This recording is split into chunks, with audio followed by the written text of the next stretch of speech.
मैं इस दुनिया में टॉप पर हूँ। ये कोई इंसिडेंट नहीं है, बल्कि मैं एक्स्ट्रा करता हूँ। ये बात कही है क्रिस्टियानो रोनाल्डो ने। रोनाल्डो की काबिलियत का अंदाज़ा इसी बात से लगा लो कि विराट कोहली अगर किसी स्पोर्ट्स पर्सन से ज़्यादा प्रभावित है तो वो और कोई नहीं बल्कि खुद रोनाल्डो है। मैंने उनके कुछ इंटरव्यू देखे और कुछ पॉइंट मुझे बहुत ही अच्छे लगे जो मैं आज आपके साथ शेयर करने वाला हूँ। इन एडवाइस आपकी और आपकी ज़िंदगी को पूरी तरह से बदल सकती है। एक सवाल उनसे पूछा गया कि वो क्या है जो एक प्लेयर को बेस्ट प्लेयर बनाता है, तो उनका जवाब था वो चाहे कोई सा भी स्पोर्ट्स हो, बेस्ट प्लेयर हमेशा बेस्ट को फॉलो करते हैं। और जब आप बेस्ट बनना चाहते हो तब आप टाइम पास नहीं कर सकते, ज़्यादा सो नहीं सकते, ज़्यादा आराम नहीं कर सकते। कोई और होगा जो आपसे आगे निकल सकता है। दुनिया के टॉप फुटबॉल प्लेयर से मेरा कंपटीशन हमेशा चलता रहता है और कंपटीशन बुरा नहीं है, इससे आपकी ग्रोथ होती है। हम बेस्ट प्लेयर से कॉम्पीट कर रहे हैं, ये मेरा बहुत बड़ा मोटिवेशन है। साल दर साल हमें उनसे आगे निकलना है, ये एक बहुत बड़ा मोटिवेशन है। तो कंपटीशन बुरा नहीं है बल्कि कंपटीशन अच्छा है, इससे हमारी ग्रोथ होती है।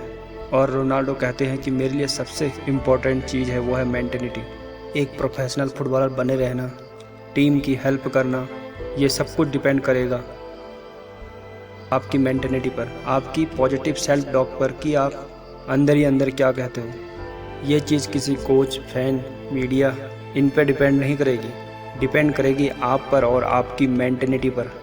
और रोनाल्डो कहते हैं कि मैं भी आपके साथ रहूं, आपको एडवाइस दूं, दुनिया का बेस्ट प्लेयर आपको एडवाइस दे, आपके साथ रहे, लेकिन अगर आपके अंदर कुछ करने का नहीं है तो आप नहीं कर पाओगे। एक बर्निंग डिजायर, प्रबल इच्छा शक्ति आपके अंदर होना ही होना चाहिए। फिर उनसे एक सवाल पूछा गया कि क्या आप दुनिया के बेस्ट फुटबॉलर हो?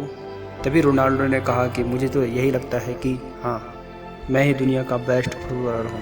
मैं मेरे माइंड में हमेशा बेस्ट रहता हूँ। मैं परवाह नहीं करता है कि कौन क्या कहता है, कौन क्या सोचता है। मैं हमेशा से यही सोचता आया हूँ और यही सोचता रहूँगा। उनसे ये भी पूछा गया कि क्या आपको नहीं लगता है लियोन मेसी कुछ एरिया में बेटर है? तो फिर रोनाल्डो कहते हैं कि सबके अपने अपने ओपिनियन हो सकते हैं और मैं सबके ओपिनियन की रिस्पेक्ट करता हूं, लेकिन मैं मेरे माइंड में मैसेज से बेहतर हूं। ये एक बहुत बड़ा एग्जाम्पल है। हम सोचते हैं वैसा ही हम बन जाते हैं। आपको लगता है कि आप बेस्ट हो, एक दिन आप बेस्ट बन जाओगे। रोनाल्डो कहते हैं कि मेरी ज़िंदगी का सबसे मुश्किल समय था जब मैं 11 साल का था, जब मैंने घर छोड़ दिया था। घर से अलग रहना, एक अलग ही दुनिया और सिर्फ फुटबॉल पर फोकस करना मेरे लिए बहुत बहुत मुश्किल हो रहा था। मैं लगभग हर दिन रोता, लेकिन अपनी फैमिली को मिस करता। लेकिन आज मुझे रिग्रेट नहीं होता कि आज जो भी हूँ मैं उन्हीं दिनों की वजह से हूँ। बिना सेक्रीफाइस करे मुझे ये सक्सेस मुझे मिल ही नहीं सकती। मैंने भी सेक्रीफाइस किया, मेरी फैमिली ने भी किया और उसी की बदौलत आज मैं यहाँ पर हूँ। तभी उनसे एक और क्वेश्चन पूछा गया कि आपका मुश्किल समय चल रहा था, क्या आपने ये सोचा था कि आप इस लेवल पर हो जहाँ पर आप आज हो? उन्होंने कहा नहीं, मैंने ये तो इमेजिन नहीं किया था। मैंने इतना इमेजिन किया था कि मैं प्रोफेशनल फुटबॉलर बनूंगा, मैं कुछ ना कुछ तो फुटबॉल के अंदर कर ही जाऊंगा। और ये जो बिलीफ है, जो फेथ है ना, हर उस इंसान के अंदर थी जो आज एक लेवल पर है। नहीं, उसने ये ना सोचा हो कि मैं अपनी फिल्मों को नंबर 1 पर रहूंगा, लेकिन उसके अंदर ये तो होता ही होता है मैं अपनी फील्ड में कुछ तो कुछ कर जाऊंगा। इस इंसान को अपने आप पर पूरा विश्वास होता है ना, इस दुनिया में वो कर पाता है जो करना चाहता है। चाहे कितने भी टैलेंटेड हो, हार्ड वर्कर हो, क्रिएटिव हो, आपको खुद पर विश्वास नहीं है ना, ये सारी चीज़ें बेकार है। अगर